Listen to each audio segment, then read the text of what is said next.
The painting begins with Prometheus telling the story of Zeus, the king of the gods. Zeus starts his day by addressing the mortals, hoping they still revere him as before. Although Prometheus is sure of Zeus's corruption and plans to overthrow him, for which he will need the help of three people.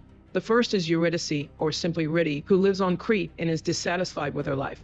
One day, a woman approaches her outside a store, and from her muttering, it becomes clear that this is Cassandra. She laments the disbelief in her prophecies and predicts that everything will change for Riti by the end of the day. Meanwhile, on Olympus, Zeus notices something wrong with the divine spring meander. His wife Hera assures him that everything is fine. Zeus then recalls his son, Dionysus. At this moment, Dionysus is partying in a club on Earth, but later roams the city, where a food vendor suggests he gift his father a watch as a symbol of time. Dionysus decides to visit his father, despite Hera's displeasure, as his mother, whom Hera angrily turned into a bee, was mortal, and Dionysus only became a god due to his father's whim.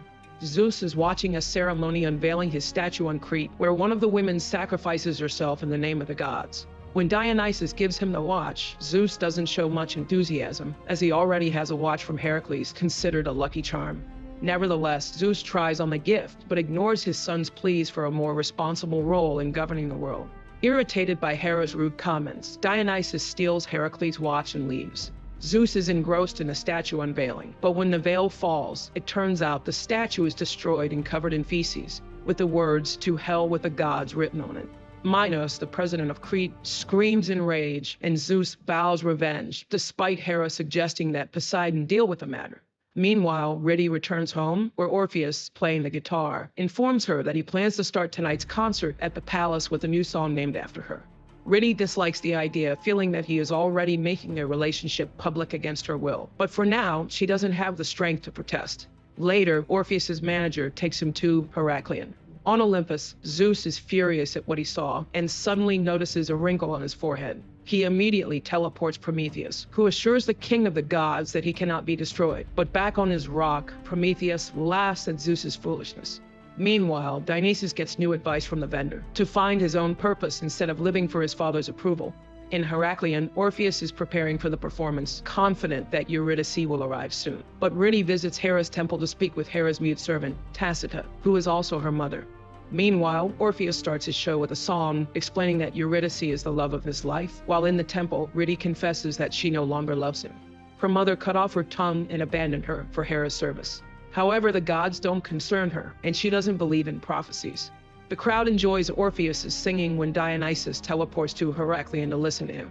On her way from the temple, Riti sees Cassandra again, stops in the middle of the street, and gets hit by a truck. Meanwhile, Tacita reveals Riti's prophecy, showing that it coincides with Zeus's prophecy, though Prometheus insists there can't be two identical prophecies. Orpheus learns of his beloved's death as Cassandra and Tacita watch her body being taken away. Sometime later, Dionysus attends the funeral and sees a grief-stricken Orpheus give the priest a coin for Eurydice to be placed in her mouth so she can pay for passage to the afterlife. Dionysus realizes that this is his purpose, to help Orpheus. Orpheus, however, gets drunk, buys a gun, and heads to the beach, intending to take his own life. But he accidentally shoots Dionysus. Orpheus panics, but Dionysus shows that he is a god and immune to wounds. Prometheus's voice reminds that Zeus wasn't always a god, meaning he can be destroyed by mortals. Meanwhile, Riti finds herself on a ferry in a black and white underworld. 10 years ago, the Amazon queen found and killed Kaos, who had escaped from the tribe. As he died, he sought his mother, Marina, among the killers.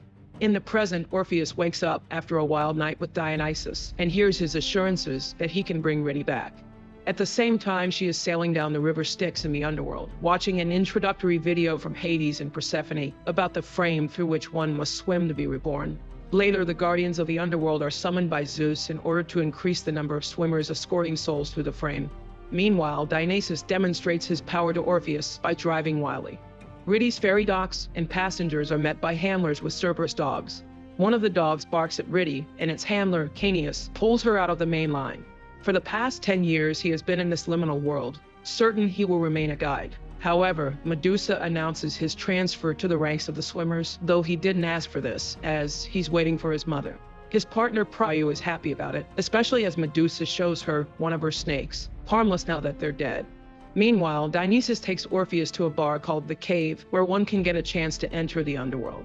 At the same time, Zeus descends to earth and, wandering through the city, marvels at how contented and cheerful people appear.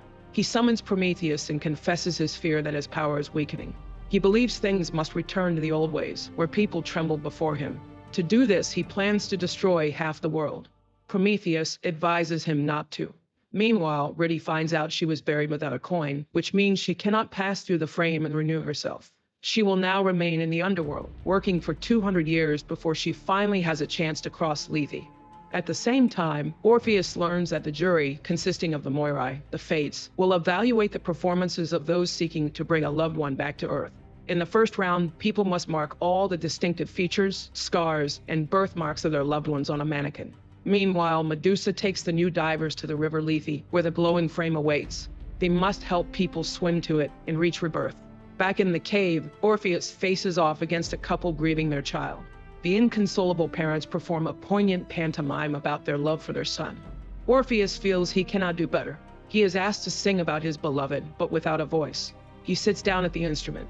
At the same time, Riti reaches the river, but cannot even immerse herself in Lethe without her coin. Orpheus finishes playing and receives applause, but fate punishes him by stabbing his hand with a knife, revealing that he took his wife's coin, depriving Riti of the chance to renew herself. Orpheus admits he did it out of love, but the audience, including Dionysus, is repulsed by his selfishness. Thus, the grieving parents, Anatole and Clara, win the competition and gain access to the underworld. By the river, Kaos catches up with Riti and confesses that he, too, was buried without a coin, which his mother took. Meanwhile, Dionysus begs the Fates to let Orpheus into the underworld. They agree in exchange for Zeus's watch. Zeus, meanwhile, shares with Prometheus his plan to tell the mortals stories in the style of the Trojan War to make them hate each other. Then a great conflict will begin, but Prometheus reminds Zeus of his missing watch, which was his lucky charm. Zeus decides to find the watch first. Dionysus at this time gives it to the Fates. On Earth, the Furies have long roamed, dispensing justice. They are invisible to the innocent, and only the doomed can see them. Today, they force an unpunished criminal to take his own life in the restroom of a roadside cafe, then move on to their next target. That target is a woman named Ari, who accidentally strangled her twin brother in her sleep. Their mother never accepted his death, and now Master Daedalus creates a sculpture of Glaucus each year, representing how he would have looked on his birthday. Ari's father, President Minos, promises to give his daughter anything she wants, even though she refuses a gift every year. Her bodyguard Theseus overhears. During the day, the president and his family gather for the Olympia Day celebrations on Crete. There, they witness the desecrated statue of the gods, in which Theseus played a part. Minos is enraged, his wife hysterical, and Ari helps her mother back to her room. Meanwhile, on Olympus, Zeus, suspecting that one of the servants is responsible for the missing watch, begins killing them one by one. Hera shares this with Poseidon, explaining that Zeus is planning 2 phases of humanity's destruction and asks the god of the oceans to find the ill-fated watch. Prometheus, on the other hand, remembers that he once killed Charon in bed, but not before extracting a promise from him to help whoever would come to him in the future with a mark. Meanwhile, the Fates, having received Zeus's watch, allow Orpheus to pass into the underworld through a garbage container. Orpheus joins Anatole, who is searching for his son. The 2 men enter a black and white world. Anatole reluctantly speaks with Orpheus, as the latter committed an unforgivable act by taking his wife's coin. But Orpheus justifies his action with love. The man agrees to travel together. At the same time, Kaos visits his dog, Photis, releases him from his cage, and the dog runs off. Meanwhile, Hades and Persephone discover that one soul is missing. They discuss how it managed to escape from the underworld. Persephone fears this may be the beginning of something terrible. Hades asks her not to inform Zeus about it just yet. Meanwhile, during his search for Photis, Kaos runs into Nax, who begs for help and informs him that he has already swum through the frame. But then someone calls out to Kaos, and Nax disappears. Later during dinner, Riti joins Kaos and Priu, announcing that she has been appointed as a swimmer. The girl doesn't understand why they continue to eat, sleep, and wash when they were already dead. They explain that it helps them feel normal. Later, Priu invites everyone to a party for the new swimmers. On Earth, Poseidon summons Dionysus to an aquarium and accuses him of stealing Zeus's watch. Dionysus admits that he brought a mortal into the underworld, and that mortal will be the first to bring someone back from the realm of the dead. Poseidon warns him that if this happens, Zeus will destroy them all. He orders Dionysus to return the watch. Meanwhile, in the underworld, Orpheus and Anatole prepare to cross the river Styx when Charon approaches and reluctantly agrees to ferry them across. At the same time, Kaos encounters his killer, Hippolyta II, on the shore. In fear, he turns away from her, but she calls him a blasphemer and tells him that his mother voluntarily gave him up. Dionysus finds an exact copy of Zeus's watch in a store and heads to Mount Olympus. Zeus doesn't notice the substitution. In the underworld, Kaos is tormented by the realization of his mother's betrayal, which he had worried about for so long. Suddenly, Charon stops the boat and shows the men Scylla, which means only one of them can proceed further. Now only a fight will determine who it will be. Orpheus attacks Anatole. At this moment, Kaos confesses to Riti that he used to be an Amazon, meaning he was born a girl, but later he was cast out. Suddenly, they hear Nax calling for help. Meanwhile, Anatole nearly overpowers Orpheus, but Charon intervenes upon seeing the fate's mark on the musician's hand. He throws Anatole overboard and he disappears into Scylla's maw. Meanwhile, Zeus shares his plans for vengeance on humanity with Dionysus. They then both descend to Earth, where Zeus thanks his son for returning the watch. He hopes for Dionysus's help in terrifying humans with natural disasters and conflicts. Dionysus doesn't like this idea, but Zeus reminds him that humans don't matter. At this time, Hades receives a message that they are soon expecting an influx of new souls. Immediately after, he is informed that the missing soul has been found. Charon and Orpheus arrive on the shore, where a message of gratitude from Prometheus is written. Riti and Kaos observe as Nax is cornered in some dungeon. They carefully follow and discover the empty shells of all the souls that have passed through the frame, even those they sent through it earlier that morning. Now comes the moment when Prometheus can explain everything. It turns out that Zeus punished him for standing against him. Before his imprisonment, Prometheus was visited by the Lady of the Fates. She demanded that the hero kill the one person who trusted him without question, Charon. Moreover, he needed to gain Zeus's trust by submitting to his punishment and accepting his fate. Prometheus carried out everything, and it worked. Meanwhile, the Furies have isolated Ari in a hotel, where she explains that she didn't want to kill her brother. However, the Furies didn't come to punish her, but to show her the truth. Poseidon came to her father and reminded him of the prophecy that he would die at the hands of his firstborn. Ari refuses to accept this truth, even when she sees Minos handing the baby to Daedalus, ordering him to kill the child. The girl doesn't believe it, even when the Furies remind her of the Trojan massacre. She returns to the palace but remains silent about everything she has learned. Minos is happy that she is safe, but Ari now questions everything her father tells her. That night, she goes to Daedalus, who is forced to admit that despite her father's order, he didn't kill Glaucus, and the boy is still being held in the dungeon.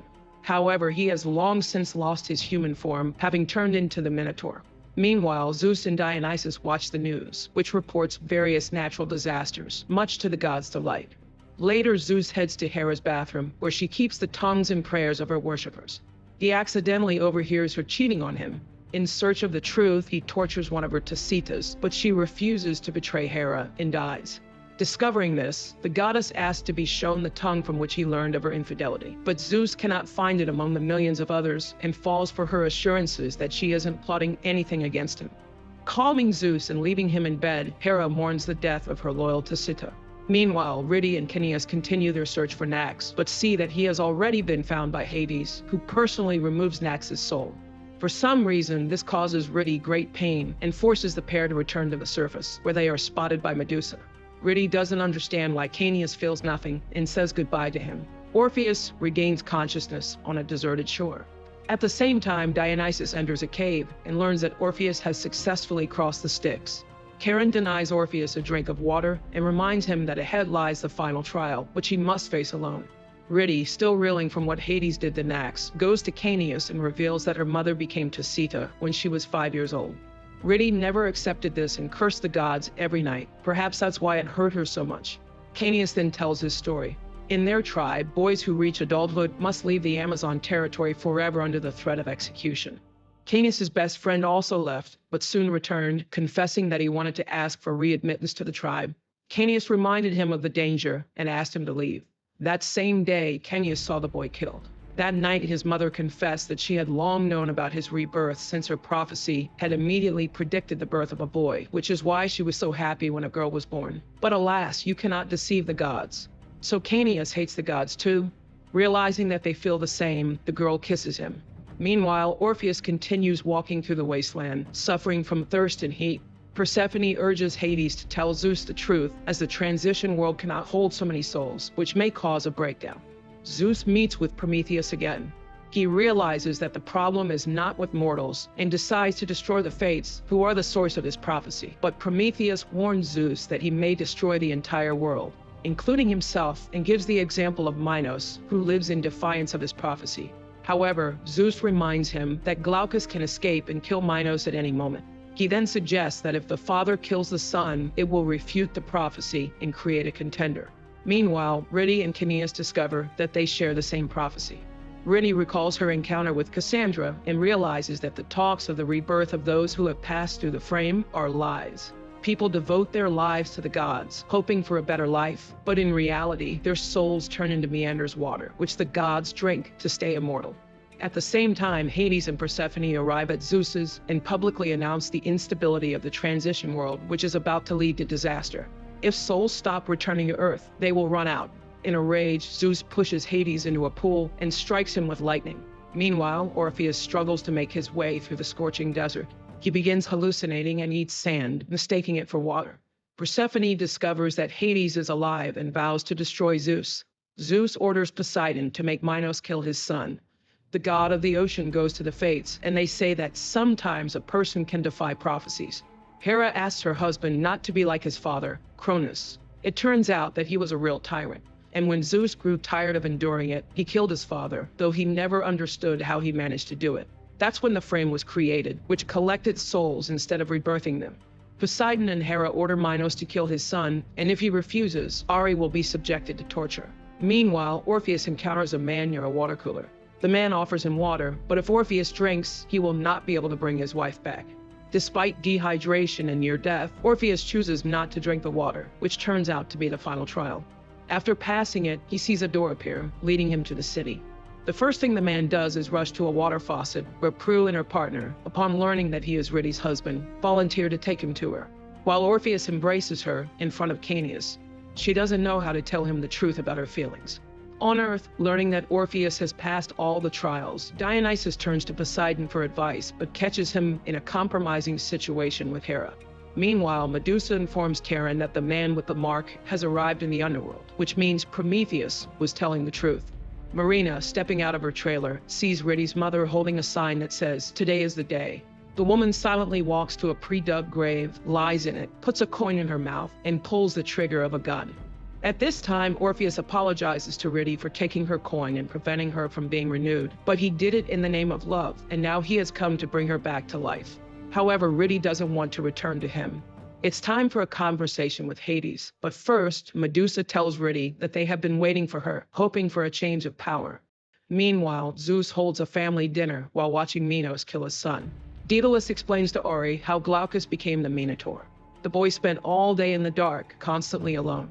The guards weren't allowed to talk to him, and eventually, he went mad and became more of a beast than a child. He started attacking the jailers, which gave Minos the idea to turn his son into a kind of weapon. Daedalus made him a mask and horns, and now criminals were fed to him. However, he treats Daedalus more gently than others. Hearing this, Ori demands to be taken to her brother. Meanwhile, Kaos tries to convince Riti to leave with Orpheus and reveal the truth about the underworld to people, while Medusa leads Orpheus to Hades, who refuses to let the couple return to Earth, even despite his willingness to replace his wife and stay there instead of her. Medusa is very disappointed with the outcome. Persephone expresses her disapproval, as returning a dead man to life could not have been ignored by Zeus. However, Hades claims that some things must remain sacred and that he will find a way to restore the souls. Convinced of her righteousness, Persephone acts behind Hades' back to send Riti and Orpheus back to Earth. Meanwhile, Daedalus escorts Ori into the Minotaur's dungeon. However, Minos is just releasing Glaucus from his cell to kill him with Hera's knife. Realizing this, Daedalus tries to lead Ori back, but Glaucus attacks and kills him while the woman tries to escape. Minos descends into the labyrinth as Ori is cornered by Glaucus. The girl talks to him, and the beast refuses to attack her. Ori removes his mask, horrified by what her father has done to his son. At this moment, Minos appears, and after a short fight, he kills Glaucus, to the great delight of Zeus and the other gods.